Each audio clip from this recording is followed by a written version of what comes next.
दोस्तों, मैं अनुज कुमार मौर्य आप सबका अपने YouTube चैनल मौर्य एजुकेशन 07 में हार्दिक स्वागत करता हूं। आज की इस वीडियो में दोस्तों हम बात करेंगे प्राचीन भारत के इतिहास से संबंधित कुछ सामान्य ज्ञान के प्रश्न। तो आइए चलते हैं दोस्तों इस वीडियो की ओर। पहला प्रश्न है दोस्तों, राष्ट्रकूट वंश की स्थापना किसने की थी? क्या दोस्तों, राष्ट्रकूट वंश की स्थापना किसने की थी? तो इस प्रश्न का सही आंसर होगा ऑप्शन नंबर ए, दंतिदुर्ग ने। किसने दोस्तों? दंतिदुर्ग ने। ठीक है दोस्तों। अगला प्रश्न है दोस्तों, सेन वंश की स्थापना किसने की थी? सेन वंश की स्थापना किसने की थी? तो इस प्रश्न का सही आंसर होगा दोस्तों option number B, Hemant Sen ने। किसने दोस्तों? हेमंत सेन ने। अगला प्रश्न है दोस्तों, कृष्णा प्रथम जो राष्ट्रकूट वंश का राजा था उसने निम्नलिखित में से क्या बनवाया था? कृष्णा प्रथम जो राष्ट्रकूट वंश का राजा था उसने निम्नलिखित में से क्या बनवाया था?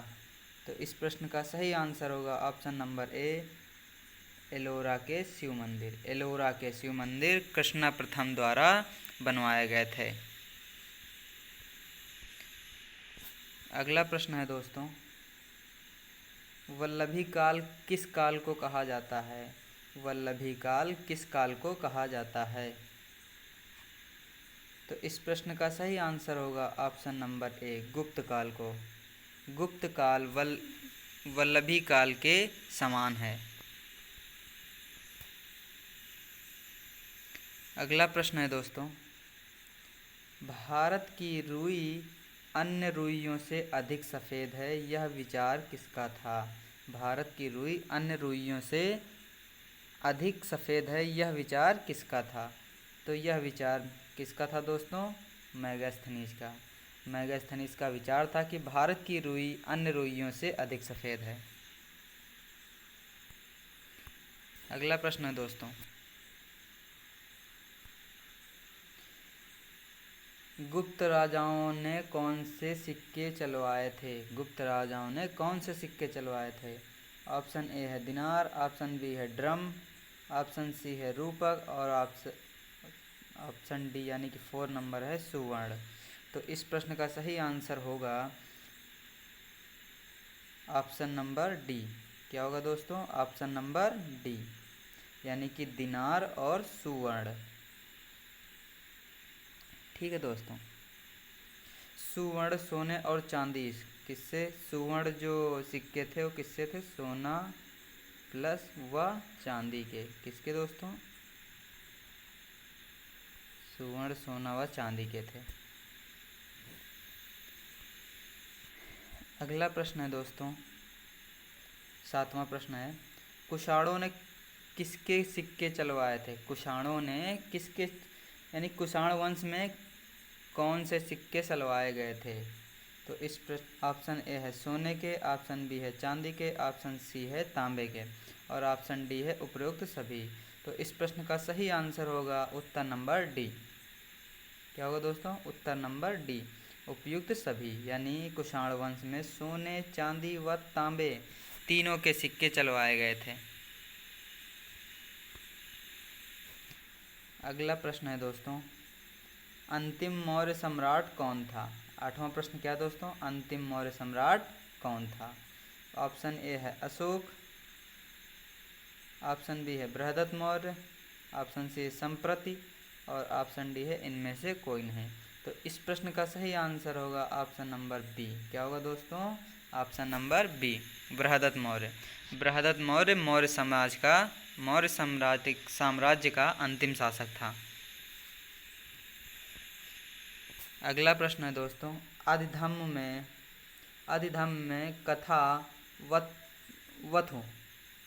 कथावत्थ के बारे में किसने लिखा? आदिधम्म में कथावत्थ के बारे में किसने लिखा?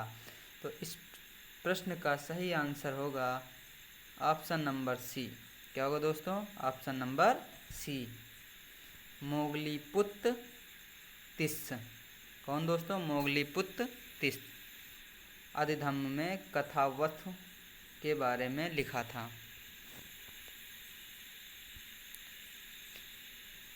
अगला प्रश्न है दोस्तों, किस यज्ञ में वैदिक काल में सुरा का प्रयोग किया जाता था? किस यज्ञ में वैदिक काल में सुरा का प्रयोग किया जाता था? तो इस प्रश्न का सही आंसर होगा ऑप्शन नंबर ए। क्या होगा दोस्तों? सौत्रामणि। क्या होगा दोस्तों? सौत्रामणि। सौत्रामणि यज्ञ में वैदिक काल में सुरा का प्रयोग किया जाता था। सौत्रामणि यज्ञ में। कहाँ पे दोस्तों? सौत्रामणि यज्ञ में। अगला प्रश्न है दोस्तों, 10 राजाओं का युद्ध किस नदी के किनारे लड़ा गया था? 10 राजाओं का युद्ध किस नदी के किनारे लड़ा गया था? तो इस प्रश्न का सही आंसर होगा ऑप्शन नंबर ए। क्या होगा दोस्तों? ऑप्शन नंबर ए,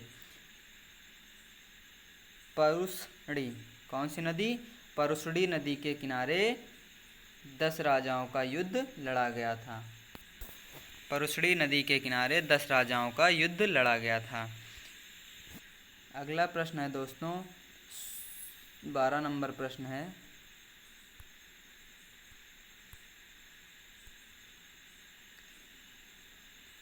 सोमपुरी विश्वविद्यालय की स्थापना किसने की थी? सोमपुरी विश्वविद्यालय की स्थापना किसने की थी? तो सोमपुरी विश्वविद्यालय की स्थापना दोस्तों धर्मपाल ने की थी। किसने की थी दोस्तों? धर्मपाल ने। तो इस प्रश्न का सही आंसर होगा ऑप्शन नंबर सी, धर्मपाल ने सोमपुरी विश्वविद्यालय की स्थापना की थी।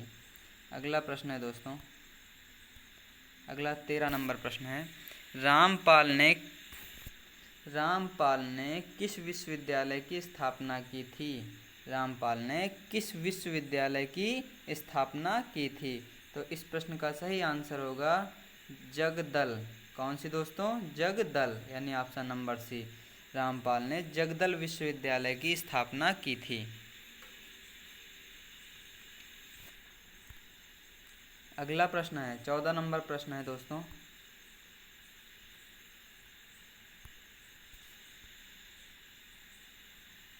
गौतम बुद्ध की माँ महामाया किस वंश से थी? गौतम बुद्ध की माँ महामाया किस वंश से थी? तो इस प्रश्न का सही आंसर होगा ऑप्शन नंबर डी, कोलीय वंश से। कौन से दोस्तों? कोलीय वंश से संबंधित थी, यानी महामाया का संबंध कोलीय वंश से था। अगला प्रश्न है दोस्तों, वल्लभी विश्वविद्यालय का विकास किसने करवाया था? वल्लभी विश्वविद्यालय का विकास किसने कराया? तो इस प्रश्न का सही आंसर होगा ऑप्शन नंबर ए, भट्टारक। क्या होगा दोस्तों? भट्टारक ने वल्लभी विश्वविद्यालय का विकास करवाया था। क्या होगा दोस्तों? भट्टारक। अगला प्रश्न है दोस्तों,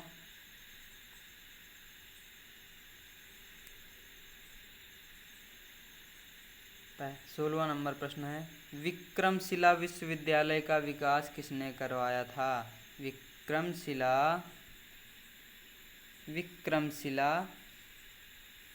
विश्वविद्यालय का विकास किसने कराया था? तो इस प्रश्न का सही आंसर होगा ऑप्शन नंबर ए, किसने? धर्मपाल ने। धर्मपाल ने विक्रमशिला विश्वविद्यालय का विकास करवाया था। किसने दोस्तों? धर्मपाल ने। अगला प्रश्न है दोस्तों, अगला 17वां प्रश्न है, 17 नंबर प्रश्न है, नालंदा विश्वविद्यालय का विकास किसके शासनकाल में हुआ? किसके काल में हुआ था? नालंदा विश्वविद्यालय का विकास किसके काल में हुआ था? तो इस प्रश्न का सही ऑप्शन है ऑप्शन नंबर सी, कुमारगुप्त के शासनकाल में। कुमारगुप्त के काल में नालंदा विश्वविद्यालय का विकास हुआ था।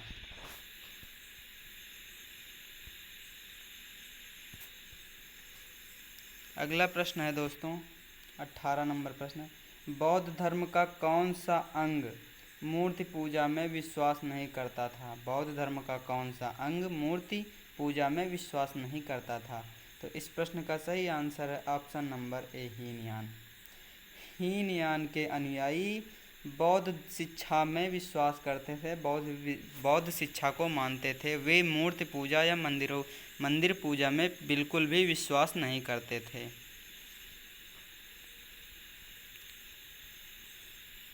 अगला प्रश्न है दोस्तों, 19 नंबर प्रश्न है, कौन सा पिटक नैतिक आचार संहिता के बारे में बताता है? कौन सा पिटक नैतिक आचार संहिता के बारे में बताता है? तो इस प्रश्न का सही आंसर होगा option number B, Vinaya Pitaka. कौन सा दोस्तों? विनय पिटक। विनय पिटक नैतिक आचार संहिता के बारे में बताता है।